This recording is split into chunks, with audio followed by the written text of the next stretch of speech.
सुलह कर लो या फिर दुबई चले लो। बिस्मिल्लाहिर्रहमानिर्रहीम। ये वो दो रास्ते जो पंजाब में असला होल्डर के लिए बचे हैं वो दोनों सामने हैं।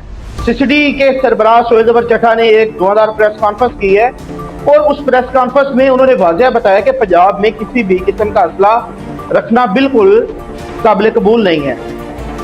जिनके पास गैर कानूनी असला मौजूद है, जिनके बाप दादा चाचा मामा के नाम असला था और वो इस दुनिया में नहीं है, तो वो उनके बाद मौजूद है।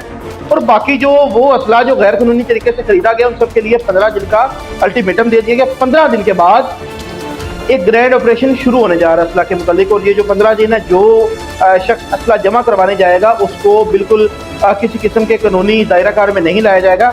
15 दिन के बाद गैर कानूनी असला के ऊपर एक बड़ा सख्त एक्शन लिया जाएगा। और अभी सवाल ये पैदा होता है कि एक्शन कैसे लेंगे।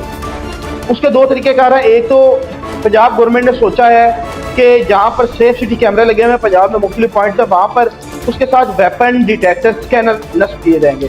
उससे होगा क्या कि मोटरसाइकिल सवार, गाड़ी या दीगर जो सवारियाँ हैं, अगर उसके अंदर कोई वेपन होगा तो वो स्कैनर फ़ौरन डिटेक्ट करके वो अलार्म बजा देगा और मुतलका गाड़ी ट्रेसिंग पर लग जाएगी और वो जो असले से लेस गाड़ी या शख्स होगा वो गिरफ्तार हो जाएगा।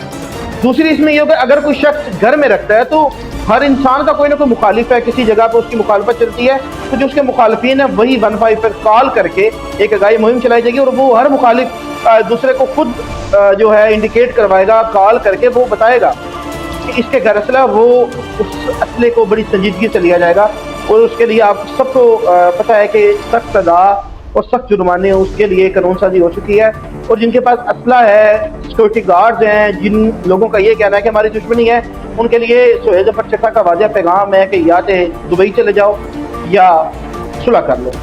किसी भी किस्म का असला रखना, असले की नुमाइश करना, प्राइवेट गार्ड साथ लेके जाना वो बिल्कुल काबिल कबूल नहीं है पंजाब के अंदर। तमाम जो वो अहबाब जिनके पास गैर कानूनी असला मौजूद है वो जल्द अज जल्द सरकार को जमा करवाएं ताकि आने वाले वक्त में किसी मसले का और किसी परेशानी का सामना ना करना पड़े।